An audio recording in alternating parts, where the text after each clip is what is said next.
La chirurgienne a été licenciée pour avoir sauvé la vie d'une fille pauvre gratuitement, et le directeur a demandé une faveur. Ce qu'elle a fait l'a laissée en larmes. C'était une nuit froide et pluvieuse dans la ville de Sainte-Marie.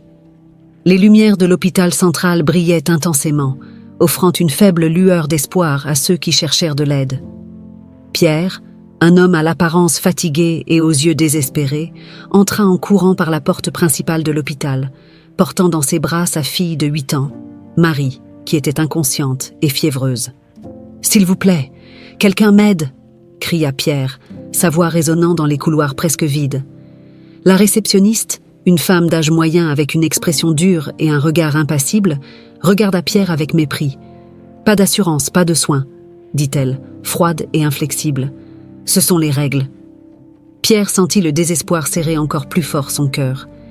Il était sur le point de protester lorsque la Dre Jeanne Velasco, une médecin connue pour sa compassion et son courage, passa devant la réception. Elle vit la scène et ne put rester indifférente.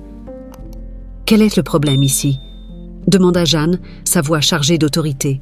« Il n'a pas d'assurance », répondit la réceptionniste, sans montrer une once d'empathie. Jeanne regarda Marie, réalisant la gravité de la situation. Ignorant les règles strictes de l'hôpital, elle prit une décision. « Je vais l'emmener aux urgences », dit Jeanne, prenant Marie des bras de Pierre. « Elle a besoin de soins immédiatement. » Pierre ressentit une vague de soulagement et de gratitude, mais aussi d'inquiétude pour les conséquences possibles pour Jeanne. Elle risquait sa carrière pour sauver sa fille. Alors que Jeanne courait dans les couloirs avec Marie dans les bras, l'atmosphère à l'hôpital commença à devenir tendue. Les infirmières et les médecins chuchotaient, et les rumeurs sur la désobéissance de Jeanne commencèrent à circuler rapidement. Cependant, Jeanne était déterminée à sauver Marie, quelles que soient les répercussions. Aux urgences, l'équipe médicale se mobilisa sous la direction de Jeanne. Ils travaillèrent frénétiquement pour stabiliser Marie, tandis que Pierre observait, le cœur serré, priant silencieusement pour un miracle. À l'extérieur de la salle d'urgence, la tension ne faisait qu'augmenter. La direction de l'hôpital fut informée de la situation et une confrontation semblait inévitable. Jeanne savait qu'elle allait affronter une tempête, mais son attention restait sur la petite fille qui luttait pour sa vie. Avec Marie en soins intensifs, Pierre attendait anxieusement des nouvelles, tandis que l'ombre des conséquences commençait à se former sur Jeanne. L'atmosphère à l'hôpital était chargée d'incertitude et d'attente, laissant tout le monde au bord du précipice. Ainsi, la première nuit de lutte pour la vie de Marie et pour la justice de Jeanne à l'hôpital central de Sainte-Marie atteignait un point critique, avec tous les acteurs attendant le dénouement des événements. La nuit avançait à l'hôpital central de Sainte-Marie. Dans la salle de chirurgie, Jeanne travaillait sans relâche avec son équipe pour stabiliser Marie. La petite fille était pâle, mais les signes vitaux commençaient à répondre au traitement. Alors que Jeanne effectuait les premiers gestes, une porte s'ouvrit brusquement. Le directeur de l'hôpital, Raymond Alvarez, un homme à l'attitude rigide et au regard sévère, entra dans la salle. Il était visiblement irrité, le visage rouge et les poings serrés. « Jeanne, j'ai besoin de te parler maintenant », dit Raymond, sa voix chargée de colère contenue. Jeanne le regarda, mais continua de surveiller Marie. « Raymond, je suis au milieu d'une procédure critique, ça peut attendre. »« Ça ne peut pas attendre, » répliqua-t-il, s'approchant d'elle. « Tu as enfreint les règles de l'hôpital en soignant cet enfant sans assurance. » Jeanne prit une profonde inspiration, gardant son calme. « Raymond, cette petite fille était en train de mourir. Ma responsabilité en tant que médecin est de sauver des vies, pas de suivre aveuglément des règles bureaucratiques. » Raymond plissa les yeux. « Ce n'est pas une excuse. Nous avons des règles pour une raison, et tu les as ignorées. Il y aura de sérieuses conséquences pour cela. Si les règles nous empêchent de sauver des vies, alors ces règles sont mauvaises, » répondit Jeanne, sa voix ferme et inébranlable. « Marie avait besoin d'aide, et j'ai fait ce que tout médecin décent ferait. » Raymond resta silencieux un moment, son regard fixé sur Jeanne. La tension dans la salle était palpable, et les autres membres de l'équipe médicale évitèrent de croiser son regard. « Tu vas faire face à de graves répercussions pour cela, Jeanne, » dit finalement Raymond, sa voix froide et menaçante. « Cet hôpital ne peut pas fonctionner avec des médecins qui désobéissent aux ordres. » Il se retourna et quitta la salle de chirurgie, laissant un silence lourd derrière lui. Jeanne savait que ses paroles n'étaient pas une simple menace. Les conséquences de ses actions pourraient être dévastatrices pour sa carrière. Mais à cet instant, en regardant Marie, qui commençait à montrer des signes d'amélioration, Jeanne sentait qu'elle avait fait le bon choix. Sa détermination à sauver des vies était inébranlable, et elle était prête à affronter n'importe quelle tempête. Tandis que Raymond s'éloignait, planifiant les prochaines étapes pour gérer l'insubordination de Jeanne, l'atmosphère à l'hôpital restait tendue. La bataille entre les valeurs humanitaires de Jeanne et les strictes règles bureaucratiques de Raymond ne faisait que commencer. Pierre, observant depuis l'extérieur de la salle de chirurgie, ressentait un mélange de gratitude et d'inquiétude. Il savait que Jeanne risquait beaucoup pour sauver sa fille, et il était déterminé à la soutenir, quoi qu'il arrive. La nuit n'était pas encore terminée, et les conséquences des actions de Jeanne commençaient à se dessiner, promettant des développements intenses et inattendus. La nuit enveloppait toujours l'hôpital central de Sainte-Marie dans une atmosphère de tension et d'incertitude. Jeanne continuait de surveiller Marie dans la salle d'urgence, sentant la pression de chaque seconde qui passait. Le destin de la petite fille était entre ses mains, et elle ne pouvait pas permettre que quelque chose tourne mal. Soudain, l'alarme d'une nouvelle urgence retentit dans l'hôpital. Une équipe de paramédics entra précipitamment, poussant un brancard. Sur celui-ci, Don Albert, un millionnaire influent et l'un des plus grands bienfaiteurs de l'hôpital, luttait pour sa vie après avoir subi une crise cardiaque foudroyante. La nouvelle se répandit rapidement, créant un tumulte dans les couloirs. « Jeanne, nous avons besoin de toi maintenant dans la salle de chirurgie principale », dit une infirmière, entrant précipitamment. « Don Albert a eu une crise cardiaque. Il a besoin de toi. » Jeanne regarda Marie, qui était encore dans un état critique, puis l'infirmière. Elle savait que Don Albert était vital pour l'hôpital, tant par son influence que par ses dons substantiels qui maintenaient de nombreux programmes en fonctionnement. Cependant, abandonner Marie maintenant pourrait signifier la mort de la petite fille. Pierre, qui observait tout anxieusement, agrippa le bras de Jeanne. « S'il vous plaît, docteur, n'abandonnez pas ma fille », implora-t-il, les larmes aux yeux. Jeanne sentit le poids de la responsabilité sur ses épaules. Le dilemme était clair, sauver un millionnaire influent ou continuer à se battre pour la vie d'un enfant sans défense. « J'ai confiance en mon équipe », décida Jeanne, avec fermeté. « Ils sont plus que capables de s'occuper de Don Albert. Je dois rester ici avec Marie. » L'équipe médicale s'est rapidement mobilisée pour soigner Don Albert, tandis que Jeanne restait aux côtés de Marie, ajustant les équipements et s'assurant que la petite fille reçoive les meilleurs soins possibles. Dans les couloirs de l'hôpital, les rumeurs se répandaient comme une traînée de poudre. La décision de Jeanne n'était pas passée inaperçue, et beaucoup commençaient à remettre en question la sagesse de son choix. Raymond, en apprenant la décision de Jeanne, était encore plus furieux. Pour lui, l'insubordination de Jeanne devenait insupportable. Pendant ce temps, dans la salle de chirurgie principale, l'équipe médicale travaillait sans relâche pour stabiliser Don Albert. Le temps était crucial, et chaque mouvement était calculé avec précision.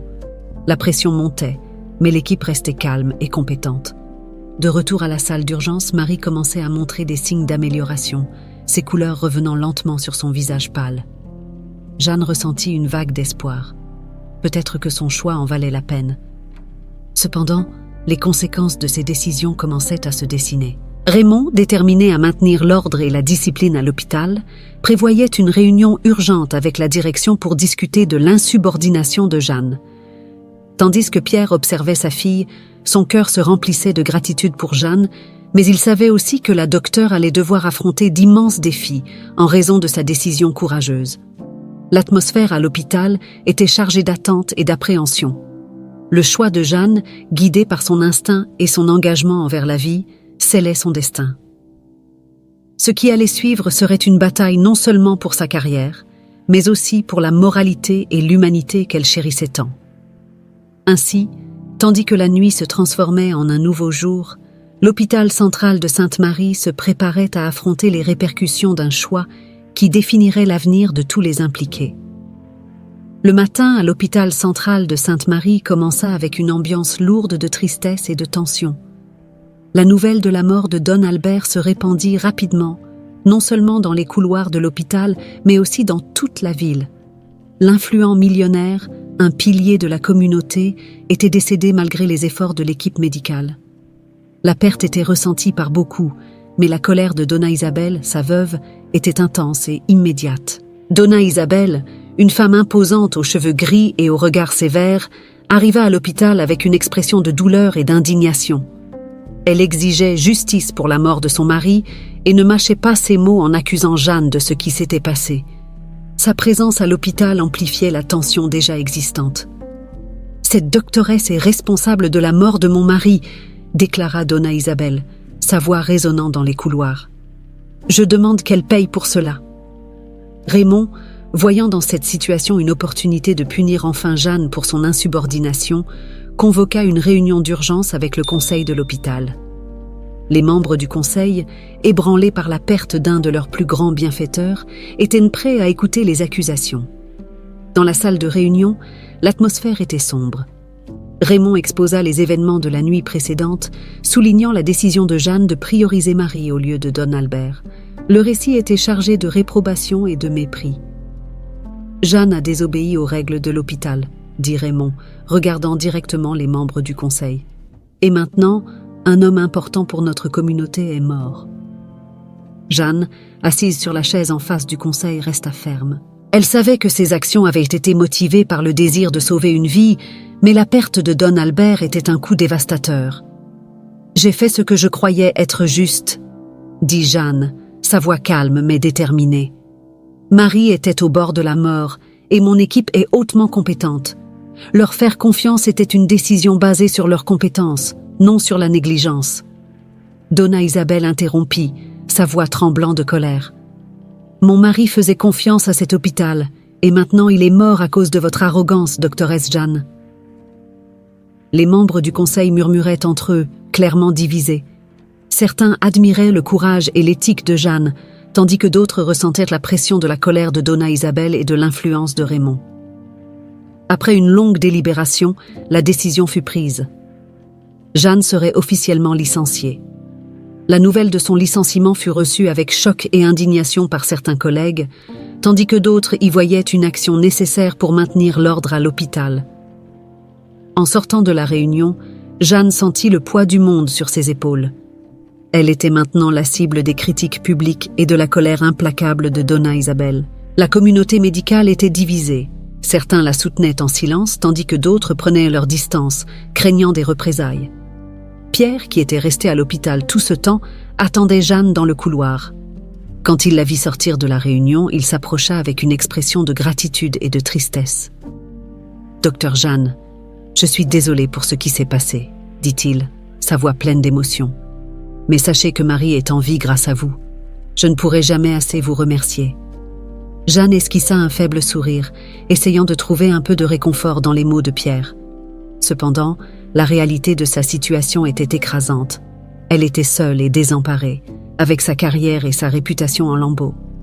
Alors que le soleil se levait sur Sainte-Marie, Jeanne savait qu'elle allait devoir affronter des défis encore plus grands. La bataille pour la justice et la rédemption ne faisait que commencer, et elle aurait besoin de toute sa force et son courage pour lutter contre l'adversité qui se profilait à l'horizon.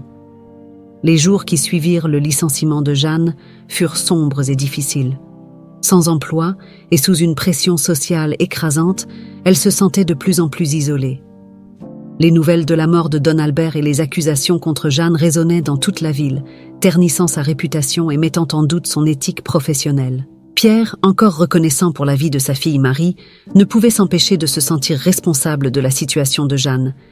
Il essayait de l'aider de toutes les manières possibles, mais son propre statut financier et social était limité. Les offres d'aide étaient refusées avec un triste sourire par Jeanne, qui ne voulait pas ajouter plus de poids sur les épaules déjà lourdes de Pierre. La situation semblait insoutenable. Jeanne passait des heures dans sa petite maison, perdue dans ses pensées, remettant en question chaque décision prise. Le doute et la culpabilité étaient des compagnons constants, rongeant sa confiance.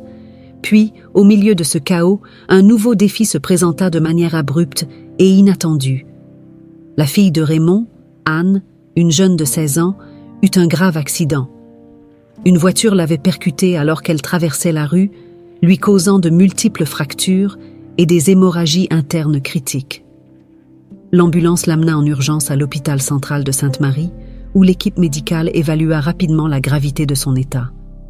Raymond, en voyant sa fille dans un état critique, fut pris de désespoir. Il savait qu'Anne avait besoin d'une chirurgie complexe et délicate pour survivre, une opération que peu de médecins à l'hôpital pouvaient réaliser avec la précision nécessaire. Et la seule personne qu'il savait posséder les compétences et l'expérience pour sauver sa fille était Jeanne. Le cœur serré et l'orgueil avalé, Raymond partit à la recherche de Jeanne. Il savait où elle habitait et conduisit rapidement jusqu'à chez elle. À son arrivée, il frappa à la porte avec insistance. Jeanne ouvrit la porte et fut surprise de voir Raymond là, surtout avec l'expression de désespoir sur son visage. « Jeanne, s'il vous plaît, j'ai besoin de votre aide, » dit Raymond, sa voix tremblante. « Ma fille, Anne, a eu un accident. Elle a besoin d'une chirurgie urgente et vous êtes la seule qui puisse la sauver. » Jeanne resta silencieuse un moment, assimilant les mots de Raymond. L'ironie de la situation ne lui échappa pas. Celui qui l'avait licencié et détruit sa carrière demandait maintenant son aide pour sauver la vie de sa propre fille. « Raymond, commença Jeanne, mais il l'interrompit, le désespoir évident dans ses yeux. « S'il vous plaît, Jeanne, je ferai n'importe quoi. Sauvez juste ma fille, supplia-t-il, les larmes coulant sur son visage. Jeanne prit une profonde inspiration, sentant la gravité de la situation. Elle savait que, indépendamment de ce qui s'était passé entre eux, une vie était en jeu, et sa responsabilité de médecin était d'aider. « Allons-y », dit-elle finalement, prenant son manteau et accompagnant Raymond de retour à l'hôpital.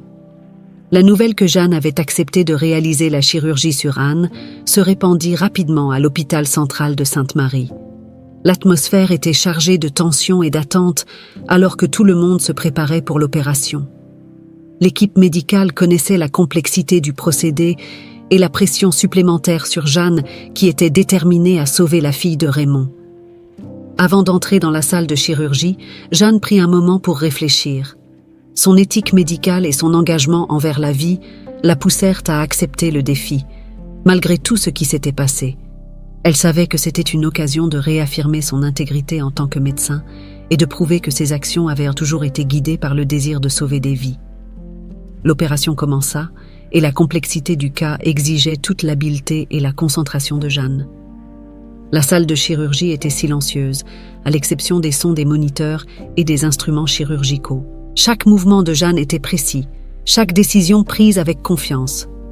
L'équipe médicale, inspirée par le leadership de Jeanne, travaillait en parfaite harmonie. Les heures passèrent et la tension était palpable. À l'extérieur de la salle de chirurgie, Raymond attendait anxieusement, le cœur partagé entre la peur pour la vie de sa fille et la gratitude envers Jeanne. Il savait que son attitude à son égard avait été sévère et injuste, et le courage de Jeanne en acceptant de sauver Anne lui faisait reconsidérer ses actions. Enfin, après une longue et épuisante intervention, Jeanne termina la chirurgie. Elle sortit de la salle, enlevant son masque et respirant profondément, sentant un mélange de fatigue et de soulagement. Raymond s'approcha immédiatement, les yeux pleins d'espoir.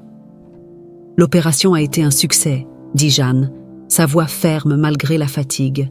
« Anne va avoir besoin de temps et de soins pour se rétablir complètement, mais elle va s'en sortir. » Raymond ressentit une vague de soulagement et d'émotion.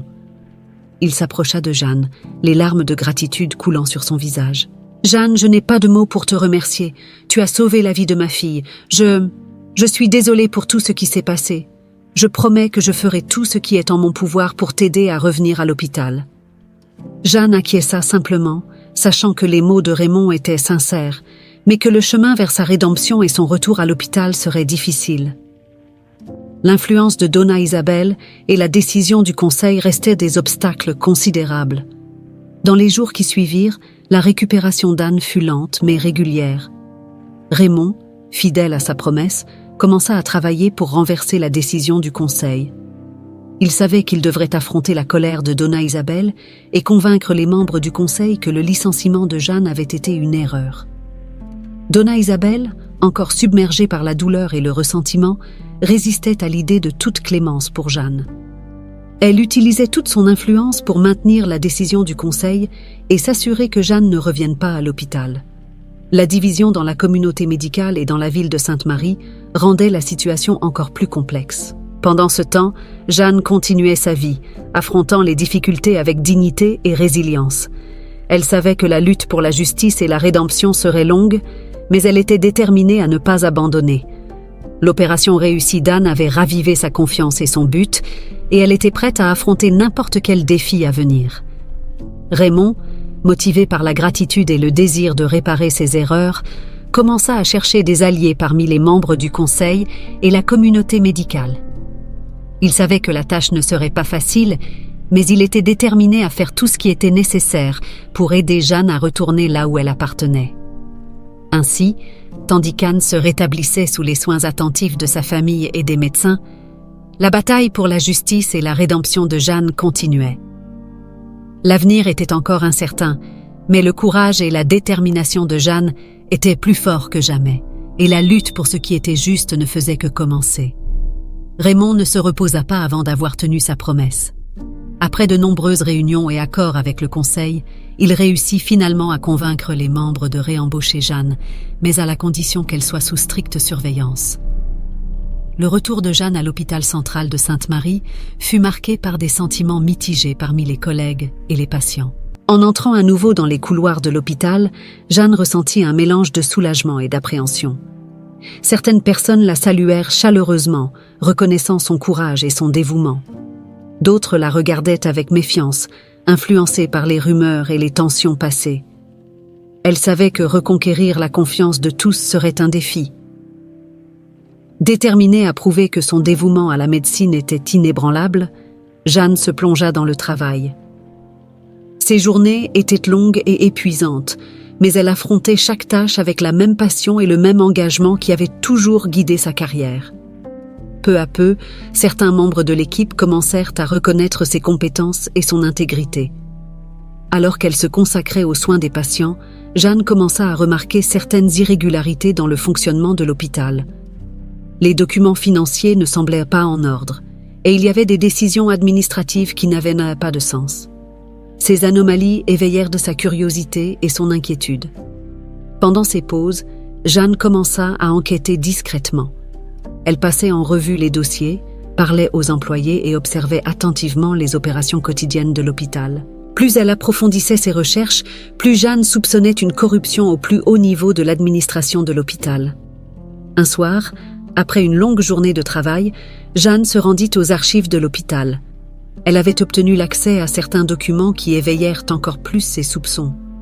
Elle remarqua des transactions financières douteuses et des contrats signés sans la transparence nécessaire. La situation semblait plus grave qu'elle ne l'avait initialement imaginé. En quittant les archives, Jeanne rencontra Pierre, venu à l'hôpital pour une consultation de routine pour Marie. Il remarqua l'expression préoccupée de Jeanne et lui demanda ce qui se passait. « Pierre, quelque chose ne va pas à l'hôpital », dit Jeanne, baissant la voix. « J'ai trouvé des preuves de possibles actes de corruption. Je dois découvrir la vérité, mais c'est dangereux. » Pierre la regarda sérieusement. « Vous avez sauvé la vie de ma fille, Jeanne. Si vous avez besoin d'aide, je serai à vos côtés. » Jeanne ressentit un élan de gratitude et une détermination renouvelée. Elle savait qu'elle allait affronter de la résistance et que ses investigations pourraient la mettre en danger, mais elle ne pouvait pas ignorer ce qu'elle avait découvert. L'éthique qui la guidait en tant que médecin exigeait aussi qu'elle lutte pour la justice et la vérité. À mesure que Jeanne approfondissait ses investigations, la tension augmentait à l'hôpital. Raymond, sentant que quelque chose se passait, tenta de sonder Jeanne, mais elle garda ses découvertes secrètes, craignant que toute information prématurée ne compromette sa sécurité et l'intégrité des preuves. L'atmosphère à l'hôpital devenait de plus en plus lourde. Jeanne savait qu'elle touchait à des sujets sensibles qui pourraient ébranler les fondations de l'institution, mais sa détermination à exposer la vérité et à redorer le blason de l'hôpital était inébranlable. Alors que le combat de Jeanne contre la corruption s'intensifiait, l'hôpital central de Sainte-Marie se préparait à affronter une tempête. Les prochaines étapes seraient cruciales, et Jeanne aurait besoin de tout le courage et du soutien possible pour relever les défis à venir.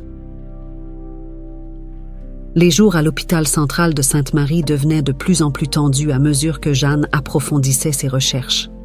Avec l'aide de Pierre, qui était devenu un allié discret et fidèle, elle réussit à accéder à davantage de documents et de preuves révélant l'étendue du système de corruption. Une nuit, en examinant une pile de contrats et de registres financiers, Jeanne trouva les preuves qu'elle cherchait tant. Des documents incriminants montraient clairement un système de détournement de fonds et de fraude dans les contrats d'approvisionnement en médicaments. Les signatures sur les contrats incluaient des noms de hauts responsables de l'hôpital, confirmant ses soupçons selon lesquels la corruption venait des échelons supérieurs de l'administration. Jeanne savait qu'elle avait besoin d'un allié puissant pour exposer la vérité sans mettre sa vie en danger. Elle décida de partager ses découvertes avec Raymond, le directeur de l'hôpital, malgré leur passé tumultueux. Elle croyait qu'en tant que père d'Anne et en tant que personne qui avait déjà montré de la gratitude et des remords, il pourrait être convaincu de l'aider. Elle trouva Raymond dans son bureau, tard dans la nuit, avec un air fatigué. Il parut surpris de la voir, mais l'urgence dans ses yeux le poussa à l'inviter à entrer. « Raymond, il faut que je te montre quelque chose », dit Jeanne, étalant les documents sur son bureau. « J'ai trouvé des preuves d'un système de corruption à l'intérieur de l'hôpital. Détournement de fonds, fraude dans les contrats de médicaments. C'est pire que ce que nous imaginions. » Raymond prit les papiers, son expression passant de la curiosité au choc à mesure qu'il lisait les preuves. « Mon Dieu, c'est dévastateur. Et les noms impliqués.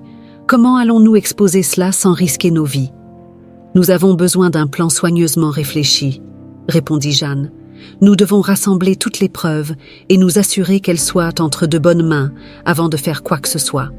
De plus, nous avons besoin d'alliés qui puissent nous protéger et nous soutenir. » Raymond acquiesça, encore en train de traiter l'ampleur des révélations. « Jeanne, je sais que je t'ai traité injustement auparavant. Mais maintenant, plus que jamais, nous devons travailler ensemble. Non seulement pour l'hôpital, mais pour toutes les vies qui dépendent de notre intégrité. » « Je suis d'accord, » dit Jeanne avec fermeté. « Mais nous devons aussi penser aux conséquences. Si nous exposons cela, beaucoup de personnes innocentes pourraient en souffrir. Nous devons être stratégiques. » Avec un plan en tête, Jeanne et Raymond commencèrent à rassembler davantage de preuves et à identifier des alliés de confiance. Jeanne faisait face à des dilemmes éthiques et personnels à chaque étape. La vérité devait être révélée, mais elle savait que ses actions pourraient avoir des conséquences dévastatrices pour tous les impliqués, y compris pour les employés de l'hôpital qui n'étaient pas directement impliqués dans la corruption. Pendant ce temps, Donna Isabel, encore remplie de ressentiment et influente, continuait de faire pression sur le conseil de l'hôpital contre Jeanne, rendant la situation encore plus délicate. La pression sur Raymond augmentait également, et il savait que pour protéger Jeanne et exposer la vérité, il devrait affronter non seulement les corrompus, mais aussi la colère de Donna Isabel. Les nuits devinrent longues et pleines de tensions, avec des réunions secrètes et des discussions intenses sur la manière de procéder. Jeanne et Raymond savaient qu'ils étaient sur le point de livrer une bataille difficile et dangereuse, mais ils étaient déterminés à lutter pour la justice. La communauté médicale et la ville de Sainte-Marie attendaient sans savoir la tempête qui allait éclater. Jeanne, renforcée par la découverte de la vérité et par le soutien de Raymond, se préparait à affronter le plus grand défi de sa vie. La lutte pour la justice à l'intérieur de l'hôpital central de Sainte-Marie ne faisait que commencer, et la détermination de Jeanne à protéger l'intégrité de la médecine était inébranlable. À mesure que Jeanne et Raymond approfondissaient leur enquête, la situation devenait de plus en plus dangereuse. Au début, il ne s'agissait que de regards suspects et de murmures dans les couloirs de l'hôpital. Cependant, bientôt, les menaces anonymes commencèrent à apparaître. Jeanne trouva un billet froissé sur son bureau un matin. « Arrêtez maintenant, ou il y aura des conséquences. » Le message était clair et effrayant. Cette même nuit, en rentrant chez elle, elle remarqua qu'elle était suivie. Une voiture sombre la suivait à distance, ses phares éteints jusqu'à ce qu'elle entre enfin chez elle, essoufflée et effrayée. Raymond n'était pas épargné par les représailles. À l'hôpital, il faisait face à des pressions constantes de la part des membres du conseil et des collègues influencés par Donna Isabel. Des murmures de réunions secrètes pour le destituer de son poste circulaient dans les couloirs. L'environnement devenait de plus en plus hostile, et il savait qu'à tout moment, il pourrait te forcer à abandonner l'enquête. Jeanne, réalisant que la situation devenait insoutenable, décida de chercher le soutien de la communauté. Elle savait que si elle parvenait à mobiliser ceux dont elle avait touché la vie, elle aurait une base solide pour affronter les corrompus.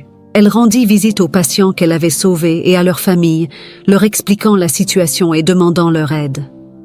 La réponse fut émouvante. Des personnes de tous âges, qui devaient leur vie à la compétence et à la compassion de Jeanne, commencèrent à s'organiser. Ils utilisèrent les réseaux sociaux pour partager leurs histoires, générant un élan de soutien public pour la médecin. Le hashtag « Justice pour Jeanne » devint viral et des manifestations commencèrent à se former devant l'hôpital, avec des pancartes exigeant transparence et justice. L'atmosphère à l'hôpital devenait de plus en plus oppressante. Les employés observaient prudemment, partagés entre la peur des représailles et le désir de voir la justice triompher. Le soutien croissant de la communauté donnait à Jeanne et à Raymond la force nécessaire pour continuer, mais augmentait aussi la tension parmi ceux qui avaient quelque chose à perdre avec la révélation de la vérité. Un soir, alors que Jeanne examinait des documents chez elle, une pierre brisa sa fenêtre. Sur le sol, un nouveau billet. Dernier avertissement. La peur et l'anxiété augmentaient, mais aussi la détermination de ne pas abandonner. De son côté, Raymond faisait face à un conseil de plus en plus divisé. Les tentatives de le destituer étaient bloquées par des membres qui, inspirés par le courage de Jeanne et par la pression publique, commençaient à soutenir sa cause. Mais les alliés de Donna Isabel ne renonceraient pas facilement. La situation atteignit son paroxysme lorsque Jeanne trouva une enveloppe dans son casier à l'hôpital, contenant des photos de sa famille et une menace claire. « Nous savons où te trouver, toi et ta famille. » Le cœur battant, elle courut au bureau de Raymond, qui renforça immédiatement la sécurité autour d'elle et de sa famille.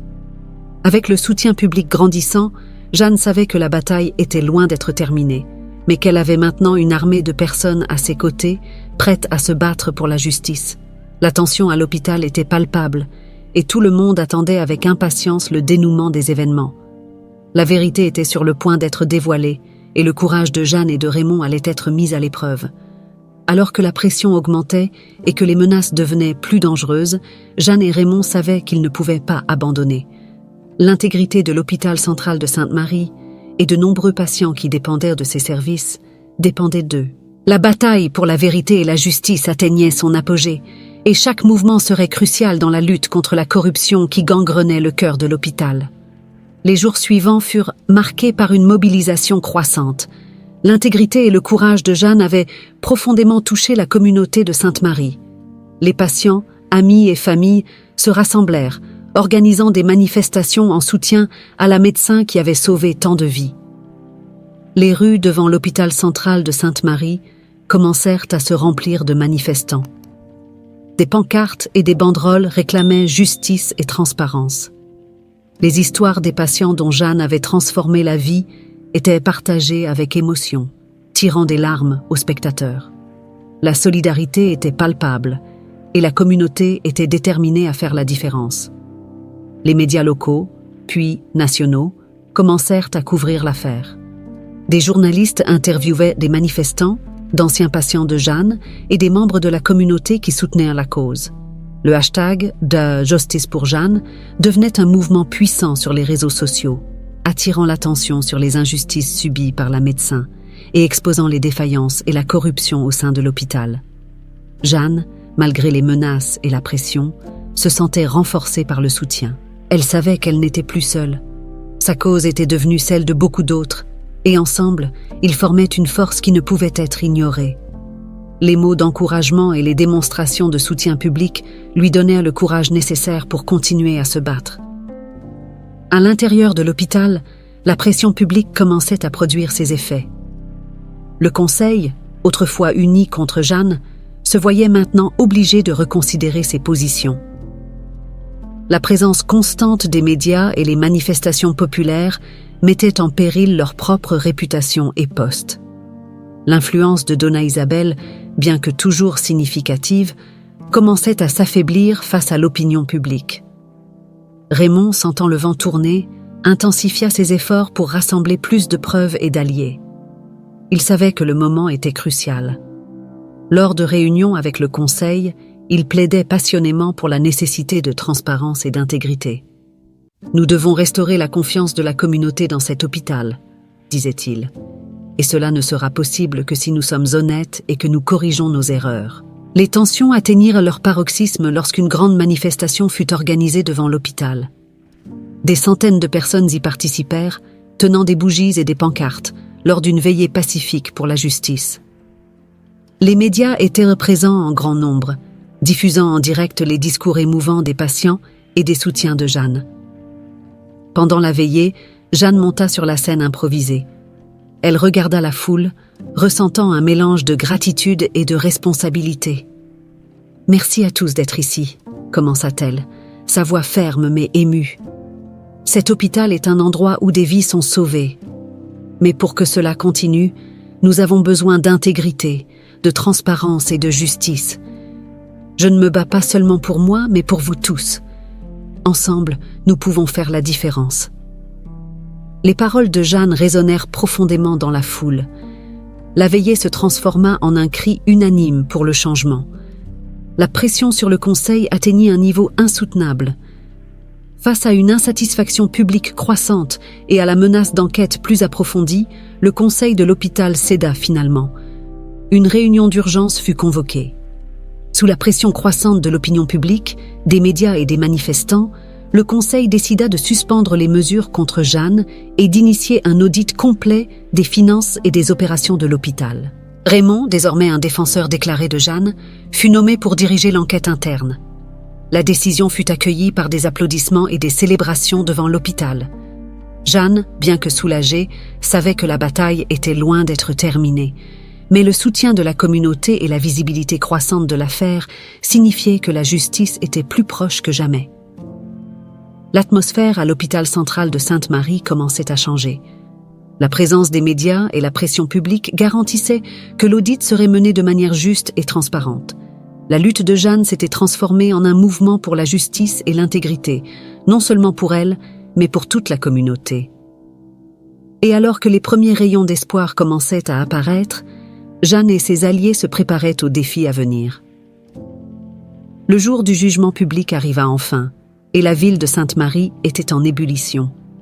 La pression des médias et de la communauté avait forcé le système judiciaire à agir rapidement. Le tribunal était bondé, avec des journalistes, des manifestants et des citoyens impatients de voir le déroulement des événements. Jeanne entra dans la salle d'audience la tête haute, sentant le poids du soutien de la communauté derrière elle. Raymond, à ses côtés, portait un dossier rempli de preuves méticuleusement organisées. L'ambiance était tendue, mais il y avait une sensation palpable d'espoir et de justice imminente. Le procès commença par la présentation des accusations contre Jeanne. Les avocats de la partie adverse tentèrent de dresser un portrait d'insubordination et de négligence. Cependant, lorsque Jeanne prit la parole, la salle se tut. « Monsieur le juge, je suis ici aujourd'hui non seulement pour me défendre, mais pour défendre l'intégrité et l'éthique de la médecine, » commença Jeanne, sa voix ferme et claire. « Mes actions ont été guidées par le serment que j'ai prêté en tant que médecin, celui de sauver des vies avant tout. Et c'est ce que j'ai fait. » Jeanne détailla les événements qui l'avaient conduite à traiter Marie et les dilemmes moraux auxquels elle avait été confrontée. Elle parla de la pression d'ignorer une vie en détresse au profit de règles bureaucratiques et de comment son choix avait été guidé par la compassion et l'éthique médicale. « Mais ce n'est pas seulement mon histoire, » poursuivit Jeanne. « C'est l'histoire d'un système qui a échoué. Un système corrompu qui met des vies en danger pour le profit et le pouvoir. » Raymond prit ensuite place à la barre des témoins, présentant les preuves recueillies. Il montra des documents détaillant le détournement de fonds et les contrats frauduleux d'approvisionnement en médicaments. Chaque pièce de preuve consolidait le dossier contre l'administration corrompue de l'hôpital. « Ce que nous avons découvert est troublant, » dit Raymond au tribunal. « Mais c'est la vérité qui doit être révélée pour que nous puissions corriger les erreurs et restaurer la confiance de la communauté dans cet hôpital. » Le tribunal resta silencieux pendant que le procureur examinait les preuves. Donna Isabelle, furieuse et impuissante, était présente, mais son influence avait considérablement diminué face aux preuves et à la pression publique. Lorsque le juge prit enfin la parole, l'ambiance était chargée d'attente. Après avoir entendu les témoignages et examiné les preuves présentées, dit-il, il est clair que la docteure Jeanne a agi conformément aux normes éthiques les plus élevées de la médecine. De plus, les preuves de corruption au sein de l'hôpital central de Sainte-Marie sont irréfutables. Le juge poursuivit « Je déclare que la docteure Jeanne est acquittée de toutes les accusations. Quant aux responsables du système corrompu, une enquête criminelle sera ouverte immédiatement. » La salle d'audience explosa en applaudissements et en célébrations. Jeanne ressentit une vague de soulagement et de gratitude. Raymond la prit dans ses bras, les yeux remplis de fierté et de respect. À l'extérieur du tribunal, la foule attendait avec impatience la nouvelle. Lorsque Jeanne sortit du bâtiment, elle fut accueillie comme une héroïne. Les gens l'acclamaient, brandissant des pancartes et criant son nom. Les médias capturaient chaque instant, retransmettant en direct pour tout le pays. Jeanne, émue, remercia tout le monde pour leur soutien. « Cette victoire n'est pas seulement la mienne, » dit-elle à la foule. « Elle est la nôtre. C'est une victoire pour la justice, pour l'intégrité et pour la vie. Ensemble, nous avons montré que la vérité et l'éthique prévalent. » Les responsables du système corrompu furent rapidement arrêtés et commencèrent à faire face à la justice. L'hôpital entama un processus de réforme avec des mesures strictes de transparence et d'éthique. Raymond fut maintenu en tant que directeur et dirigea les changements nécessaires pour restaurer la confiance de la communauté. Jeanne revint à l'hôpital la tête haute, accueillie par ses collègues et patients avec un respect et une admiration renouvelés. Elle savait que la bataille avait été difficile, mais nécessaire. Son dévouement à la médecine et à la vérité avait transformé non seulement sa vie, mais aussi celle de tous ceux qui l'entouraient. L'histoire de Jeanne devint un symbole de courage et d'intégrité, inspirant beaucoup à lutter pour la justice dans leur propre vie. Sainte-Marie avait changé pour toujours, et Jeanne était désormais une héroïne incontestée, un phare d'espoir en période d'adversité. Le procès était terminé, et la ville de Sainte-Marie commençait à panser ses plaies. Jeanne, maintenant libérée des accusations et célébrée comme une héroïne, reçut une invitation spéciale. Un nouvel hôpital communautaire était en construction, avec pour mission d'offrir des soins humains et efficaces, libres des restrictions et de la corruption qui gangrenaient l'ancien système. Les initiateurs du projet voulaient que Jeanne soit à la tête de ce nouveau départ. Jeanne accepta l'invitation avec enthousiasme. Aux côtés de Raymond, qui était devenu son allié fidèle, et d'une équipe de nouveaux professionnels dévoués, elle releva le défi de transformer le nouvel hôpital en un modèle exemplaire de soins médicaux. La construction de l'hôpital fut suivie de près par la communauté qui y voyait un espoir renouvelé de justice et de soins. Lorsque le nouvel hôpital communautaire de Sainte-Marie ouvrit ses portes, Jeanne était là, prête à accueillir ses premiers patients. Les installations modernes contrastaient avec l'environnement chaleureux et l'équipe était prête à traiter chaque patient avec la dignité et le respect qu'il méritait. La vision de Jeanne pour l'hôpital était claire. Ici, chaque vie compte. Chaque patient sera traité avec la compassion et le dévouement que chacun mérite. Les jours passaient et l'hôpital prospérait sous la direction de Jeanne. Les soins humanisés, les pratiques éthiques et la transparence devinrent les marques de fabrique du nouvel hôpital. Raymond, travaillant à ses côtés, veillait à ce que l'administration soit efficace et incorruptible. La communauté, toujours vigilante et solidaire, maintenait un lien étroit avec l'hôpital, renforçant encore plus le sentiment d'unité et de confiance. Jeanne arpentait les couloirs de l'hôpital, ressentant une profonde satisfaction. Les rires des enfants dans le service pédiatrique, les sourires de gratitude des patients guéris et les regards de respect de ses collègues remplissaient son cœur de joie. Le parcours avait été ardu, mais le résultat valait chaque lutte et chaque sacrifice. Un après-midi ensoleillé, Jeanne était dans la salle de consultation, s'occupant d'une jeune mère et de son enfant malade. Après l'avoir examinée et rassurée, elle se leva et regarda par la fenêtre. Le soleil illuminait la cour de l'hôpital, où patients et familles conversaient joyeusement. La vision était celle de l'espoir et du renouveau. Un sourire doux se forma sur les lèvres de Jeanne. Elle était en paix. Ses actions et décisions, guidées par l'intégrité et la compassion, avaient abouti à une fin victorieuse. Le nouvel hôpital communautaire était la preuve que la bonté et l'éthique peuvent prévaloir, même dans les circonstances les plus difficiles. En sortant de la salle de consultation, Jeanne rencontra Raymond, qui vérifiait quelques documents. Il la regarda et sourit. « Nous faisons la différence, Jeanne. » Elle acquiesça, le cœur rempli de gratitude. « Oui, nous le faisons, et nous continuerons à le faire. » La dernière scène montre Jeanne marchant dans l'hôpital, saluant patients et collègues. Son sourire était sincère et serein. Chaque pas reflétait son parcours, ses luttes et ses victoires. Elle avait trouvé sa place, où elle pouvait pratiquer la médecine avec la compassion et le dévouement qui l'avaient toujours définie. Le nouvel hôpital communautaire de Sainte-Marie prospérait, et avec lui, la promesse d'un avenir meilleur. Jeanne, avec son intégrité inébranlable, avait prouvé que la compassion et la justice peuvent transformer le monde, un patient à la fois. Et ainsi, avec un sourire sur le visage et la paix dans le cœur, Jeanne commençait un nouveau chapitre, sachant que la véritable victoire réside dans le fait de faire une différence dans la vie des gens, chaque jour.